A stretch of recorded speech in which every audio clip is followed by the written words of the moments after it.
Enough. This is part 2. I'm bringing it back here. Enough. A lack of boundaries invites a lack of respect. School violence, crumbling educational system, and greasy-palmed politicians, part 2. Growing up in Florida, I was taught that the right to an education was a privilege and well respected. My parents respected the teachers because they knew that teachers were highly trained to educate my 3 brothers and me. Teachers were allowed to discipline students, and parents supported it. Corporal punishment was used, but not often as one may think. Realistically, it was used as a last resort before suspension. Parents preferred that corporal punishment was used rather than suspend their child from school. There was a code of discipline we followed. When a rule was broken, punishment was delivered. Remember, a lack of boundaries invites a lack of respect. Nowadays, there is still a code of rules and procedures, but it's not implemented. Sure, it's signed by the parents, but it's not enforced. It's not supported by the powers that be. Teachers must be allowed to be the one in charge, and students must learn to respect that. Recently, I watched a videotape of a teacher being assaulted by a student in the classroom on YouTube, and this whole scenario was caused by the student having a cell phone in class.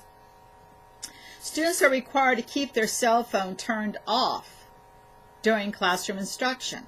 These are rules that must be followed, and the teacher was doing his job. At that time, no one tried to intervene. No one called for help.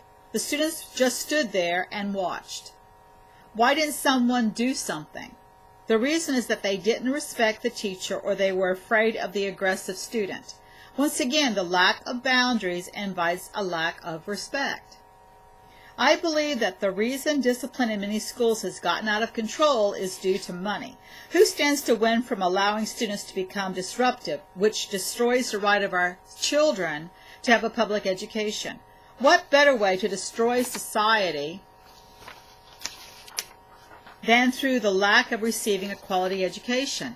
Without an education, how can one read between the lines? How can one question or to understand their unalienable rights, and that among these rights are life, liberty, and the pursuit of happiness as expressed in the Declaration of Independence, and as stated in this document? When the government is not functioning to keep our society safe, then it's time for a new government. I'm repeating this statement again. The lack of boundaries invites a lack of respect. When it comes to gun control, who stands to win? The tragedy that happened in Parkland increased the stock price for the maker of the AR-15. According to research, shares of stock rise following a mass shooting, because that's when people want to buy guns and ammunition. Out of curiosity, I decided to examine President Trump's massive investment holdings to determine if he would benefit from the sale of automatic weapons. Well, unless it's hidden in some hedge fund from the sale, there's not any sign of him benefiting from the sales of the AR-15 or any weapon of that, any weapon.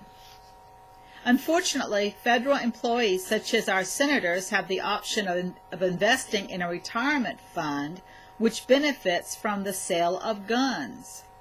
The finger is being pointed at certain Democratic senators as well as former President Obama. However, they have tried to do something about gun control.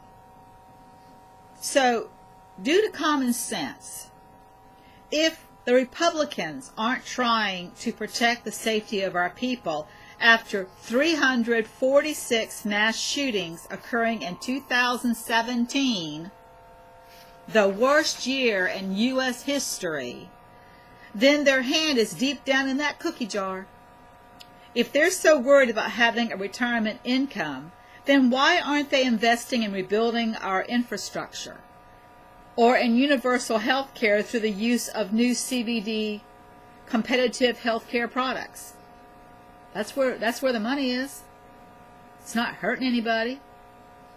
It's not the same thing as guns. Despite all of the flaws in today's society, involving a crumbling educational system and grease-palmed politicians, many students, parents, and teachers are working together to put an end to gun violence. For the first time in a long time, our citizens have a common goal. Hopefully, while they're working on this issue, they will take into consideration the rebuilding of our educational system, which includes considering the needs of students and giving respect back to the teachers. There is a national school walkout plan for March the 14th. Another is planned for April the 20th, the anniversary of the mass shooting that occurred at Columbine High School. For more information, go to my website. I have a